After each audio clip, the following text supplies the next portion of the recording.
Hey guys, Jody Holland here for another edition of Whiteboard Chats. Today we're going to talk about the most important step in solving any problem.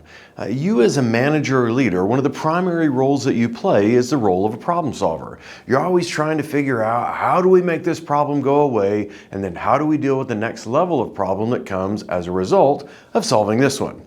But there's one step that's skipped more often than any other step.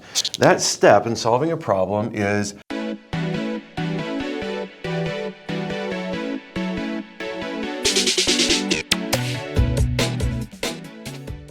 accurately defining what the problem is. Now, when you're defining the problem, first step in that is you're going to have to do a little bit of a research on how do we know that this is the problem? What is the outcome of this problem? What issues is it causing? You're trying to validate that the problem actually exists. If we don't do our research and really identify through interviews and then through quantifying how we know it's an issue, we tend to solve a lot of symptoms of problems.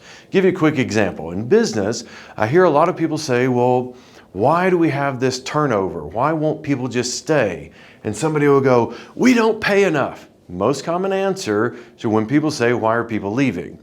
It's the easy answer because emotionally you don't have to accept responsibility, but it's not what the research says in the United States.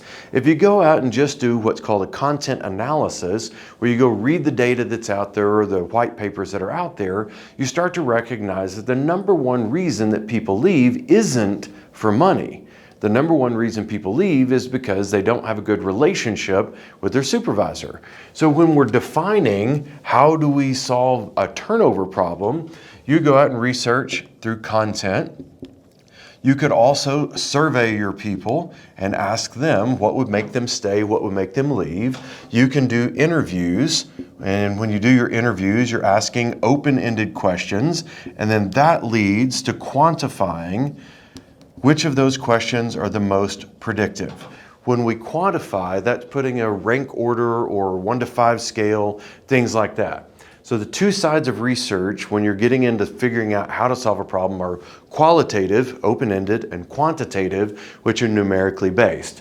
When you look at this research to define the problem, all of this comes together to say, we have turnover, for example, and our people that are under a year with us, who have not gone through onboarding, and who don't have a trained supervisor. So you might look at those things and go, okay, well, to fix turnover, we know we're targeting people that are new with us, that didn't get trained in onboarding, and don't have a supervisor that's been trained on how to supervise. So the two things you're fixing is we need to develop great supervisors who perform onboarding in such a way that it inspires and engages people to want to stay. That's the problem you're solving. Turnover isn't the issue, turnover is the symptom. So within any problem that we solve, if we can effectively define what the origin of the problem is, then we solve the root cause, we solve it one time, and we don't have to keep coming back to it. This is Jody Holland with another edition of Whiteboard Chats. Look forward to seeing you on the next one.